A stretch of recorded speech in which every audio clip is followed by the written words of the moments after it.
Assalamualaikum warahmatullahi wabarakatuh.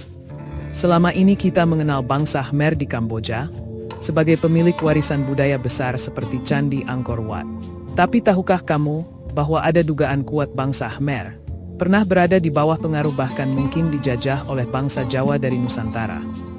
Sejarah Asia Tenggara pada abad ke-8 hingga ke-14 dikenal sebagai masa kejayaan kerajaan-kerajaan maritim. Salah satu kekuatan besar saat itu adalah Mataram kuno, Kerajaan Sriwijaya dan Majapahit, yang berasal dari Pulau Jawa dan Sumatera. Teks sejarah dari Tiongkok dan India mencatat adanya ekspedisi dari Jawa ke wilayah Indochina. Bahkan dalam prasasti Amer kuno, ditemukan istilah Javaka, yang merujuk pada orang-orang dari Jawa. Interaksi Nusantara dan bangsa Khmer mengalami pasang dan surut. Dinasti Sailendra pernah menginvasi negeri Khmer dan menawan bangsawannya. Khmer sebagai suatu entitas politik di Asia Tenggara mulai muncul ke permukaan sejarah pada periode awal Masehi. Tambo-tambo Tiongkok kuno menyebut kerajaan Funan konon, dari pelafalan Amer kuno untuk Phnom yang berarti gunung, sebagai kerajaan adidaya yang berlokasi di mulut sungai raksasa Mekong. Kerajaan inilah yang kemudian menjadi embrio bagi kerajaan-kerajaan lain di sekitar Asia Tenggara daratan dan kemudian melahirkan negara Kamboja, Laos, Thailand, dan bangsa Champa di Vietnam Selatan. Memasuki abad ke-5 sampai dengan ke-6, muncul dinasti Kambu di tanah Khmer dan menjadi entitas politik perintis di sekitar delta sungai Mekong. Dinasti Kambu, sebagaimana disebut oleh Ge Choi Des dalam Asia Tenggara masa Hindu-Buddha di tahun 2017, didirikan oleh seorang agamawan dari India yang bermigrasi ke wilayah Asia Tenggara. Masyarakat Khmer kemungkinan telah mengalami Indianisasi sejak awal abad Masehi, lebih awal ketimbang masyarakat Kepulauan Nusantara. Namun, kerajaan-kerajaan Nusantara rupanya mampu menyaingi wibawa politik Khmer di Asia Tenggara. Belakangan, masyarakat Nusantara juga mampu memengaruhi corak budaya orang Khmer. Ada kalanya kedua entitas politik serumpun Austronesia ini mengalami hubungan yang mesra. Namun, tidak jarang pula konflik mewarnai hubungan keduanya. Hubungan antara Nusantara dan Amer dalam sejarah kuno setidaknya bisa ditelusuri sejak abad ke-10 sampai dengan ke-14 Masehi. Kronik dinasti Song mencatat bahwa pada suatu masa, negeri Khmer sedang dilanda konflik. Negeri Chenla, cara orang Tionghoa melafalkan nama negeri Khmer, sedang terpecah menjadi dua faksi, Chenla Darat dan Chenla Laut. Konflik internal ini tentu saja turut melemahkan pertahanan kerajaan, dan hal ini disadari oleh dinasti Sailendra di Jawa. Armada-armada Jawa yang sangat aktif lalu lalang di Laut Tiongkok Selatan hingga negeri tirai bambu melihat potensi besar di tengah kesemrawutan Amer itu.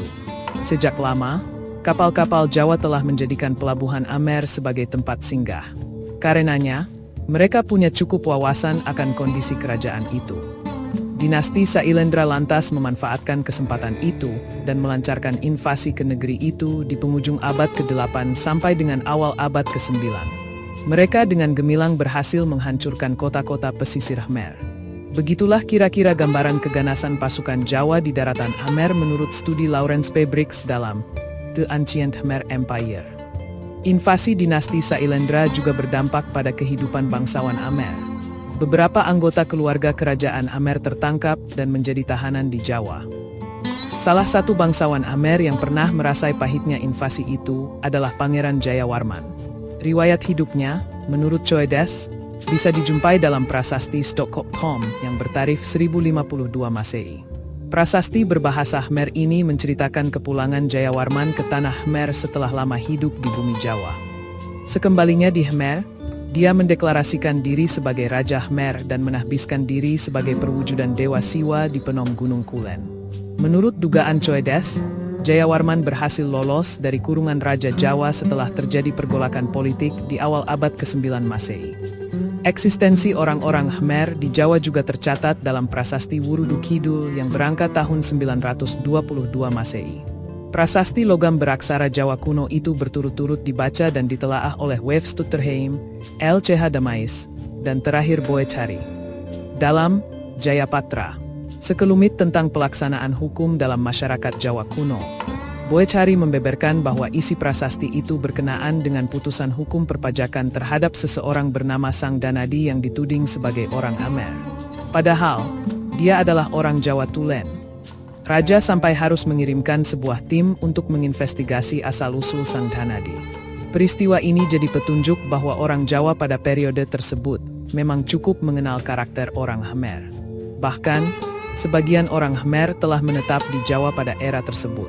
Menurut M. Alnoza dalam Orang Khmer di Jawa pada masa Hindu sampai Buddha, abad ke-9 sampai 15 eksistensinya dipandang dari teori diaspora. Menyebut penguasa Jawa kuno menggolongkan mereka sebagai warga kilalan alias orang asing yang dikenai pajak. Selain orang Khmer, warga kilalan juga mencakup orang India, Tiongkok, Siam, dan Burma. Imigran Khmer ini masih bisa pula dilacak eksistensinya di zaman pemerintahan Airlangga di abad ke-11 sampai zaman Majapahit di abad ke-14. Pertukaran budaya antara Khmer dan Jawa dalam hal ini bisa dijumpai pada peninggalan masa Majapahit di Sidoarjo, berupa candi pari yang bergaya Khmer. Penjajahan bangsa Khmer oleh orang Jawa belum cukup bukti. Mari kita lihat peninggalan kedua bangsa ini. Candi Borobudur dan Angkor Wat. Beberapa sejarawan percaya, ini bukan hanya kebetulan. Bisa jadi, ada hubungan politik dan budaya yang kuat antara kerajaan di Jawa dan Khmer. Lalu, apakah ini bisa disebut sebagai penjajahan? Atau hanya pengaruh budaya dan politik semata? Sejarah belum menjawab dengan pasti. Tapi yang jelas, pengaruh Jawa di wilayah Asia Tenggara sangat besar di masa lampau. Bangsa Jawa bukan hanya pelaut ulung, tapi juga penyebar budaya dan pengaruh politik di Asia Tenggara. Kamboja hanyalah salah satu dari banyak wilayah yang pernah merasakan jejaknya. Sejarah yang terlupakan, kini mulai terungkap. Jangan lupa like, komen, dan subscribe. Sekian dari Sisa Peradaban. Wassalamualaikum warahmatullahi wabarakatuh.